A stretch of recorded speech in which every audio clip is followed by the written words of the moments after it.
হঠাৎ করেই একদল সেনা ঘেরাও করে বসে প্রেসিডেন্টের বাসভবন। মুহূর্তে সরকারকে হটিয়ে ক্ষমতা দখলের কথা জানান সেনাপ্রধান। যদিও শেষ পর্যন্ত আর সফল হয়নি সামরিক অভ্যুত্থানের এমন চেষ্টা। গ্রেপ্তার করা হয় সেনাপ্রধানকে। নতুন সেনাপ্রধান ফিরিয়ে নিয়ে যান বিদ্রোহী সেনাদের। এমন ঘটনা ঘটেছে দক্ষিণ আমেরিকার দেশ বলিভিয়ায়।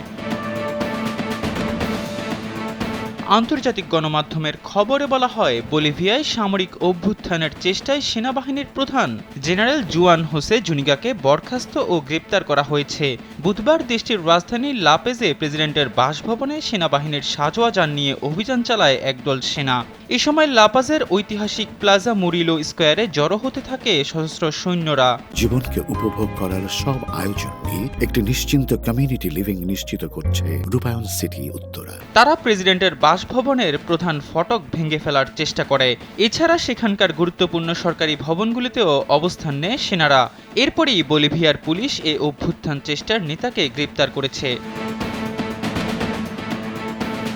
সেনাবাহিনীর এই কার্যকলাপকে অভ্যুত্থান চেষ্টা উল্লেখ করে নিন্দা জানিয়েছেন দেশটির প্রেসিডেন্ট লুইস আর্চি।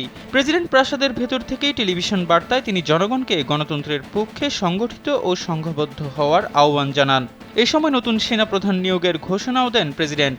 নতুন সেনাপ্রধান নিয়োগের ঘোষণা দেওয়ার পর সৈন্যরা সেখান থেকে প্রত্যাহার করতে শুরু করেছে নিজেদের। নতুন সেনাপ্রধান হোসে উইলসন সানচেজ বিদ্রোহী সেনাদের ব্যারাকে ফিরে যাওয়ার নির্দেশ দেন। তারপর থেকে মুরিলো স্কোয়ার থেকে সেনারা ট্যাঙ্কগুলো সরিয়ে নেয়।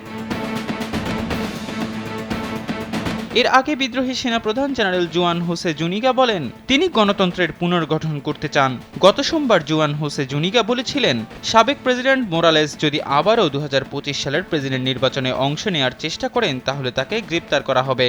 এই বক্তব্যের পরই তাকে সেনাপ্রধানের পদ থেকে সরিয়ে দেওয়া হতে পারে বলে আলোচনা চলছিল।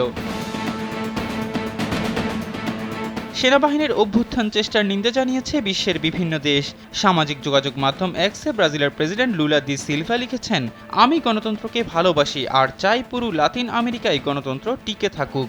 বলিভিয়ায় যে কোনো ধরনের অভ্যুত্থানের নিন্দা জানাচ্ছি আমরা। স্পেনের প্রধানমন্ত্রী পেদ্রো সানচেজ বলিভিয়ার সব পক্ষকে গণতন্ত্র ও আইনের শাসনের প্রতি সম্মান জানানোর আহ্বান জানিয়েছেন। যুক্তরাষ্ট্রের জাতীয় নিরাপত্তা কাউন্সিলের এক মুখপাত্র বলেছেন, বলিভিয়ার বর্তমান পরিস্থিতির উপর নজর রাখছে মার্কিন প্রশাসন। একই সঙ্গে দেশটিতে সবাইকে শান্ত থাকার আহ্বানও জানান তিনি। এহসান আব্দুল্লাহ, কালবেলা ডেস্ক।